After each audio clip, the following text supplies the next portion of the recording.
Hi there, welcome to Mental Health Mondays, week 3, and I'm going to be talking about clinical depression this week. Now that's the long-term depression. That's what I meant when I spoke about major depressive disorder. It's one of its names. It's called by various names, but it's all basically meaning the same thing, a long-term depression. Now the symptoms of depression are going to be pretty much the same no matter what type of depression you're in, whether it's a long one, clinical depression, cyclothymia depression, that is fatigue, irritability, inability to concentrate, loss of ability to function. Simple things get very, very difficult. You might eat too much or you might eat too little. Both are equally symptomatic of depression. Same with sleeping. You might sleep too much or not enough at all. You might not be able to get to sleep. You might find that things that used to make you happy have no effect on you at all, and you might find that you're crying at things that you wouldn't normally cry at, things that would normally not bother you at all, feel overwhelming. Then of course there are the more worrying symptoms like the suicidal thoughts and the suicidal ideation. Now any combination of these symptoms is a warning sign and you should always pay attention to it. Never ignore the warning signs. Now I haven't had a full clinical depression since the year before last. I had a 3 or 4 month episode the year before last, lasted over the summer. But since then all I've had is cyclothymia depressions, which lift easier. That's the only difference between the two. They feel the same, they're as deep, but cyclothymia depressions last for shorter periods of time naturally because it's cyclothymia, and they lift far easier.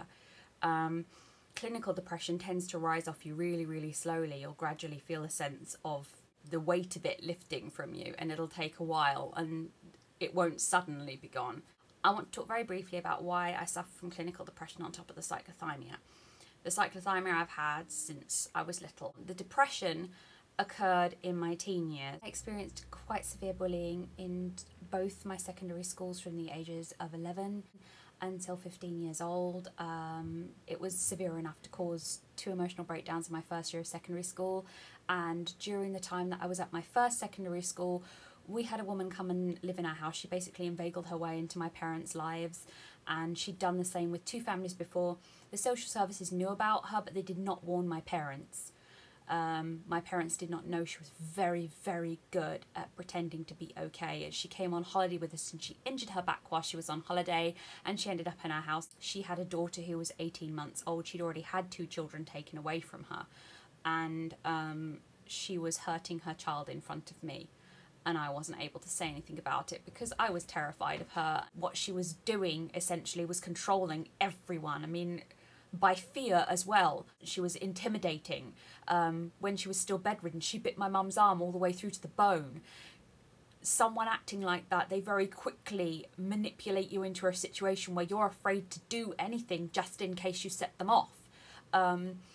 So we were all in essence walking around her on eggshells, but my parents were not aware of what she was doing behind their backs to her daughter or to me, because she thought I was the youngest and therefore the most spoilt, which I wasn't, but that's what her assumption was.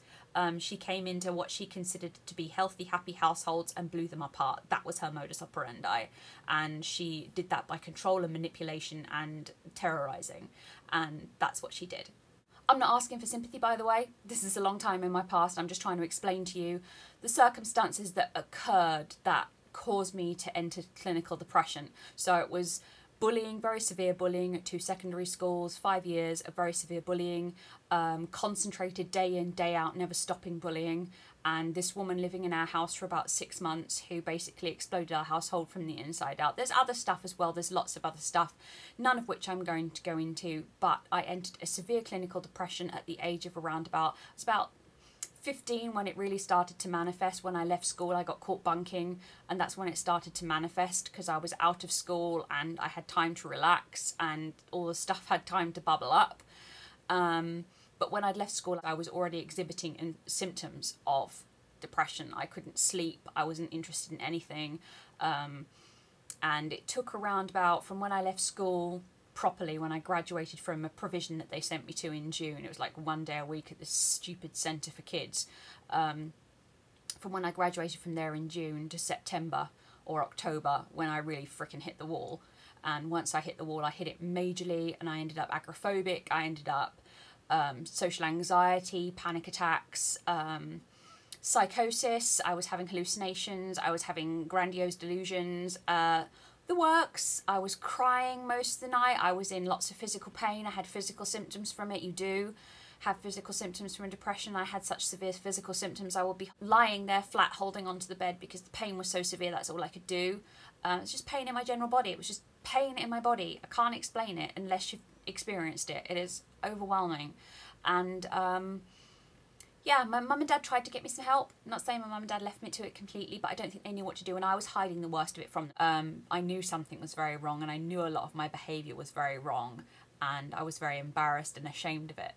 And I did not want people to see me like that, so I would keep it until the night time. And from writing all night, because when I first stopped, I used the excuse of needing to write a book. I'd always written, but I needed, briefly after I left the provision, I did some jobs to get away from the house because I wasn't safe to be around, quite uncontrolled. I was, I think, in a manic state before a crash. And at the end of the second stint away from home, during that second stint, I was working at a livery. I'd become very ill.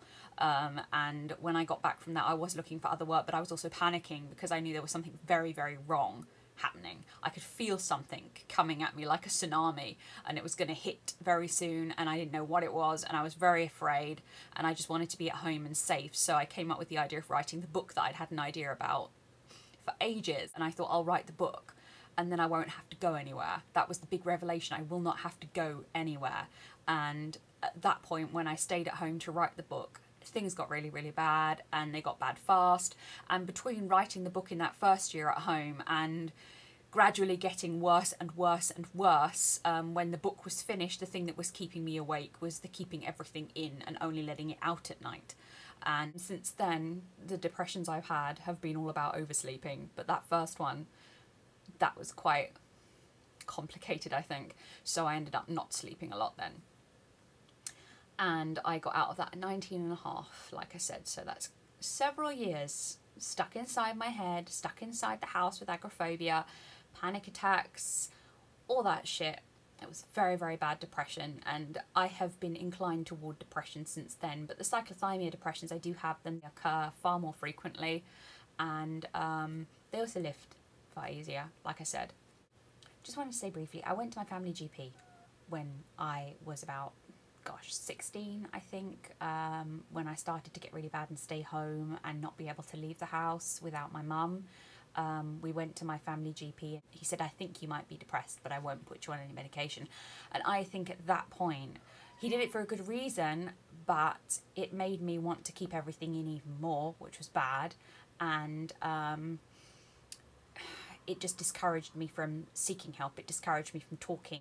But the reason why he didn't put me on medication was a very good one. Medicating teenagers with depression can be very dangerous because the medication can aggravate the suicidal side of depression. You have suicidal thoughts and suicidal ideation, and it's not something you choose to have. The thoughts are just in your head. You don't want them there, but they're there, and it's frightening. It's very frightening. So if you're experiencing that, or if you're experiencing any of the symptoms of depression that I said at the beginning of the video, please go and seek help. If you can't find anyone who you can trust, who you can talk to, ring the Samaritans. If you're a child, if you're a teenager and under, 16 years and under, I think it is, ring Childline. Childline are actually also there to support children going through depression and such. They are there for children basically suffering under any circumstances. So if you're a child, ring Childline. If you're an adult, ring the Samaritans. If you can't talk to anyone close to you, if you can talk to someone close to you, if there's someone you trust with this information, if you're feeling bad, please go and talk to them. Share it, because I did not share it. I did not share the worst of what was going on with me, and I needed to. And because I didn't, I wasted something like 15 to 18 years of my life being ill. Because when I got out of my big depression at 19 and a half, I was not well. And I was not well until my late 20s, early 30s when I was diagnosed. And even then I wasn't properly starting to get well until my mid 30s. And it's only now in my late 30s that I'm actually heading into proper recovery. So it's a lot of my life wasted because I didn't talk to somebody. But never ever suffer alone. And if it's time to go and talk to your GP and your GP does not listen to you, Go and get a second opinion. I know people say don't take medication, and I know I had a bad experience with medication, but that is not the same for everybody. Some people have excellent experiences with medication. It actually helps them, and they can use it to sort of just get past the worst of it, to go through therapy, because sometimes with that bit of medication just helping you to feel normal, you can talk through things. If you can't take a medication but you can try therapy, please do. People say, well, you have to get over everything. No, you don't. What you have to be able to do is get on now. That's what you're aiming for, is to be able to move forward with your life. Sometimes to do that, you have to deal with the issues of the past. Sometimes to do that, you have to just deal with now and the future. And that's what I do. That's how I deal with it. I know it's been said before, but it needs to be said a million bloody times until people get it. You know, depression is very often an outcome of having been strong for too long and not being able to be strong anymore. Okay? So sometimes they will build, other times they will drop like an anvil from the sky on your head and you have no idea, but always it's because you've been being strong for too long, trying to cope with stuff you can't cope with, and you haven't spoken to anyone about it. So if you are even going through a tough time in your life and you are finding it stressful and you can't cope and you're not talking to anyone about it, for heaven's sake, go and talk to someone. For heaven's sake, go and say to someone, I am struggling. It is nothing to be ashamed of. We all struggle. So that's been about clinical depression. I hope it's been a little bit helpful, and next time I'm going to be talking about my 2 personality disorders all in the same post, because I'm going to be talking about them in general, the symptoms and what they're like and such, because they mix into my other disorders so much that they're not really distinguishable very much. So if you want me to talk about them separately, you've got 2 weeks to ask me in the comments, and I'll do separate vlogs if people want me to, if people want me to go into in-depth more on each one. But if not, both disorders will be in the same post, and I will try and link them to my experience of them to sort of give you a little bit of an overview of what it's like. Anyway, thank you for watching, and goodbye.